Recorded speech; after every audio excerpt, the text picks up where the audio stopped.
Hi everyone, welcome to Sunny Day Discussions. I am Sunny Day.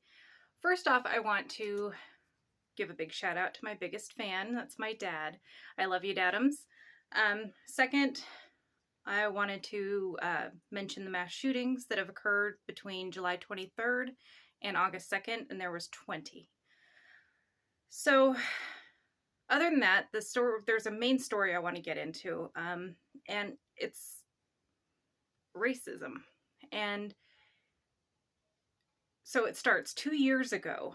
A man named Patrick Braxton was elected to be the first Black mayor of New Bern, Alabama, a majority Black town.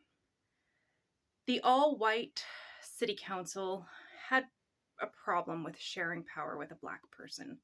So they literally locked the doors to City Hall to prevent him from accessing his office and anything in the building.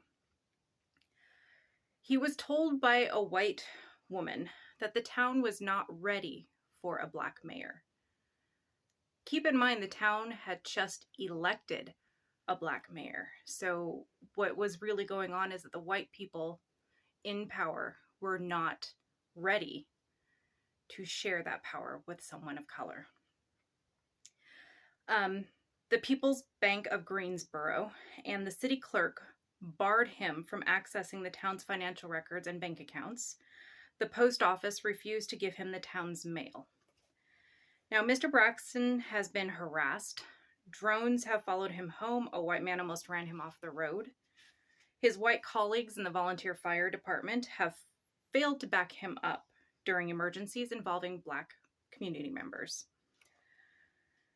The founder of Selma nonprofit, Lakina Lewis, began to help him and was then subjected to handwritten threats with swastikas, racial epithets, and drawings of her and Braxton being lynched.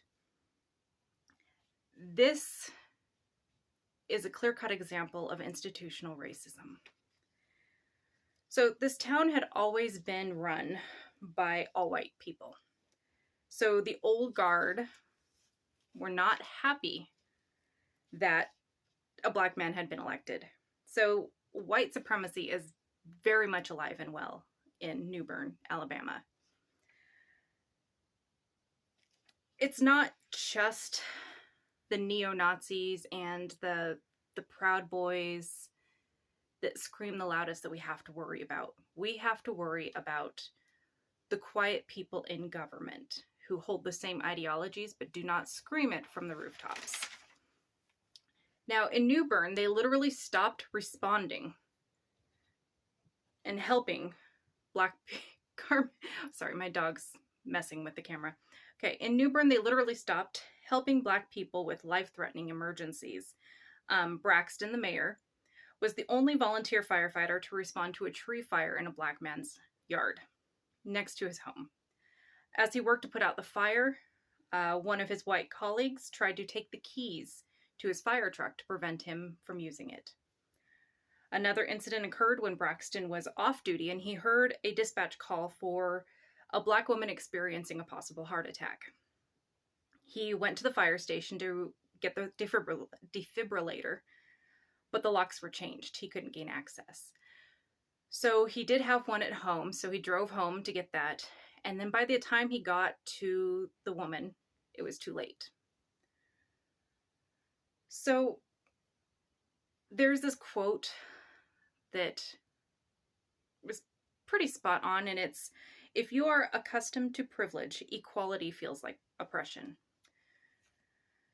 So it's like when libraries showcase minority authors. Groups like Moms for Liberty scream that white Christians are being oppressed. When Florida colleges wanted to teach the history of racism, the governor starts a war on woke.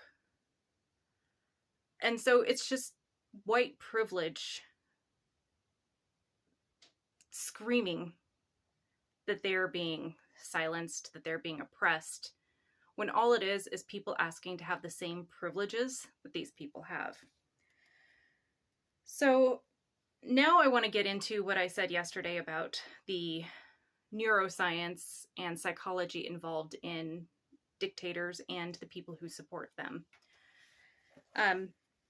Marcel Vanesi at Politico is a neuroscientist, and his research analyzes speeches made by people like Viktor Orban, Vladimir Putin. He uses a branch of linguistics that examines the relationship between language and the mind. He says that what he has found is that throughout history, speeches by dictators have one thing in common. They use dehumanizing metaphors to instill and propagate hatred of others. So when politicians use words like invasion and trash to describe human beings, and they use this over and over and over again, it actually alters the way our brain works, causing them to lose empathy for that group of people. The others, it otherizes them. And that is very obviously occurring with the dehumanization of the trans community, the dehumanization of immigrants. Now, American fascists label all of those who oppose them as communists. Communism is not coming to America. We're not going to get rid of all private property, but fascism is here. The wealthy are pushing really hard for this by donating a bunch of money to Republicans and corporate Democrats. They are led by fossil fuel and oligarchs. They're using social, political, and religious values of the Confederacy to promote fascism. Excuse me. The lie of voter fraud is used to justify making it harder for people to vote. The lie that there is no such thing as climate change has paralyzed any progress that this country can make in that aspect. Traditionally, fascists use traditional values to disempower and demonize groups like women, LGBTQ+, minorities, religious groups like Jewish people, Muslims, and those who advocate for the poor and the working class. So they will try to lock down dissent. According to the International Center for Nonprofit Law, 269 bills have been introduced in 45 states criminalizing dissent. 42 have been enacted. Huge fees for permits to protest anywhere in Alabama. Jail time if you protest without a permit.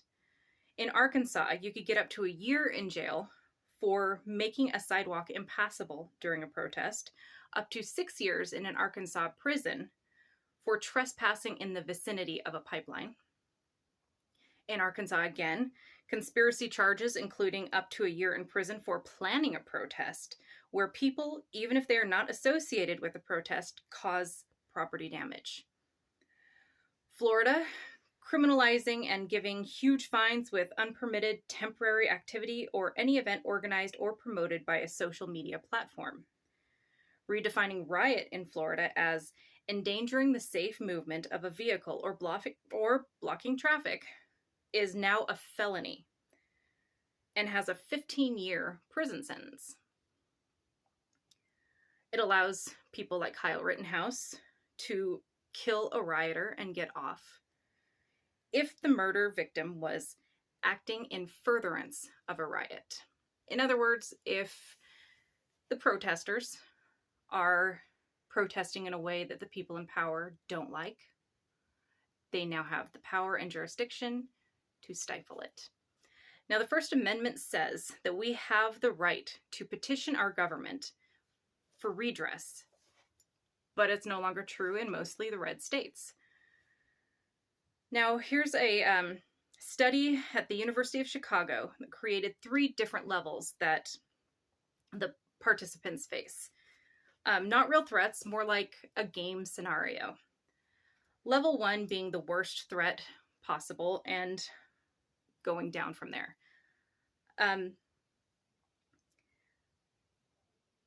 As the threat levels increased in this scenario, this made-up scenario, the participants more and more decided to go with leadership that was more aggressive and dominant.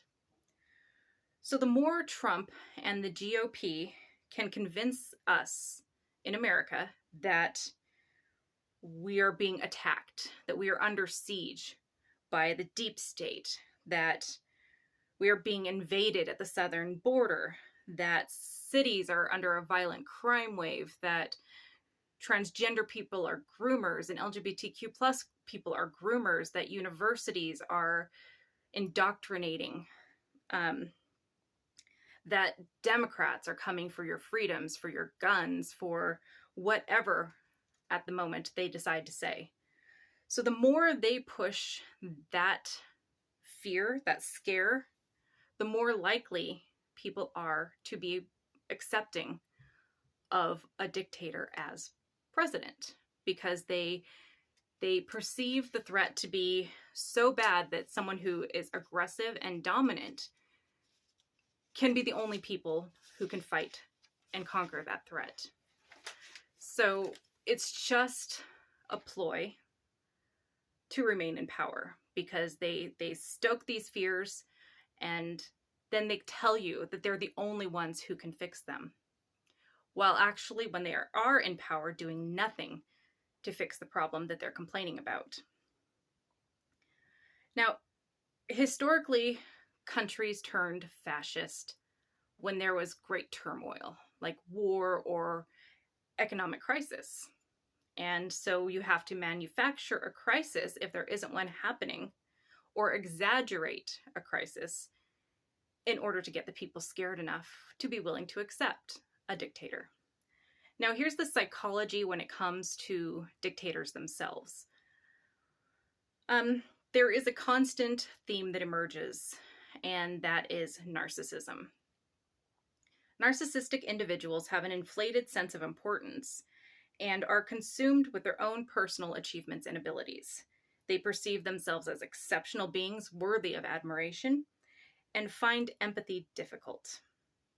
Now, narcissistic personality disorder is characterized by a pervasive pattern of grandiosity, an insatiable need for praise and admiration, and again, lack of empathy. People with this disorder tend to indulge in fantasies where they are all-powerful and supreme, and they like to exploit others for personal gain. Dictators not only exhibit a pattern of self-grandiosity, but also vindictiveness that is often associated with narcissistic personality disorder. People with narcissistic personality disorder seek retribution against negative critics. The more narcissistic personality disorder people are criticized negatively, the more aggressive they become, and dictators are notorious for retaliating against negative criticism. They're very, very thin-skinned. There are two forms of narcissism: grandiose narcissism and vulnerable narcissism. Grandiose narcissism has traits of, obviously, grandiosity and aggression, whereas vulnerable narcissism is characterized by an insecure grandiosity. And that comes with feelings of inadequacy and deep defensiveness, often described as emotional, defensive, bitter, tense, and prone to complaining. So if that doesn't almost exactly describe the GOP and Trump specifically, then I don't know what does. The man cannot take any criticism without lashing out. If someone in his own party who has been a huge supporter that has had his back all this time even says one thing about him that's critical, that's negative, all of a sudden they become a rhino. And then, of course, his base believes that. So by ruling with this sense of fear and that he's the only one that can fix it, he holds a power over a group of people, because the fear of being ostracized and kicked out of this group that brought you a sense of belonging makes people actually do things that they wouldn't normally do so they don't get on the bad side of that group of people. So it's targeting people who are very insecure, who are frustrated with their life, frustrated with their economic levels, frustrated with their career choices, just frustrated at life in general. The people who are struggling, whether it's economically, socially, mentally, whatever. These are the people that are targeted and are more susceptible to acceptance of dictators, because there's already this sense of otherization. And it's targeted towards the wrong people, because they tend to otherize people who they see as being less than them, because it gives them that sense of power, that sense of superiority. And if everyone has equal rights, then they no longer have that sense of superiority, and they can't stand that. So these are the people who tend to fall for these narratives more, the us versus them, the I'm the only one that can fix it narrative. And these are the people who, regardless of whatever Trump does, will support him blindly. And they will believe everything Trump says over the evidence that they can see with their own eyes. Because anyone who criticizes a dictator is part of a deep state conspiracy against him. Anyone who stands against the dictator is scared of the dictator coming into power, because they know that they will never gain power again. This is their perception. Now, yeah, we're scared of having a dictator take power in office, because it's harder to get rid of a fascist dictator than it is to gain one. So yeah, we are scared of him becoming president again, but it's not for the reasons that they think it is. It's the fear of losing our democracy, the fear of losing our freedoms even further than we already have. And the people that support this fascist movement somehow think that in the grand scheme of things, when it all comes down to it, that they will continue to be held to a higher position, that they will become part of the in-group. When in actuality, as soon as Trump doesn't need them anymore, or any dictator doesn't need them anymore, he will throw them under the bus. A dictator is loyal to themselves and their own perceived power alone. And it's concerning that Trump still has such a hold over a decent-sized swath of the population. And polls say that he's kind of neck and neck with Biden. But I know that Gen Zers don't participate in the polls because they don't answer their phones. They don't participate. So I just have to hold strong to the fact that even though the polls say that he has a good chance of gaining the presidency again, that there are enough people who do not participate in the polls that are willing to go out and vote against him. So that's pretty much all I have for today. It'll be a few days before I post another video. Got a lot going on this weekend. So like, share, subscribe, and vote. No matter how big, how small, how inconsequential, your vote matters, and read everything you can get your hands on. Thank you, and I'll see you next time.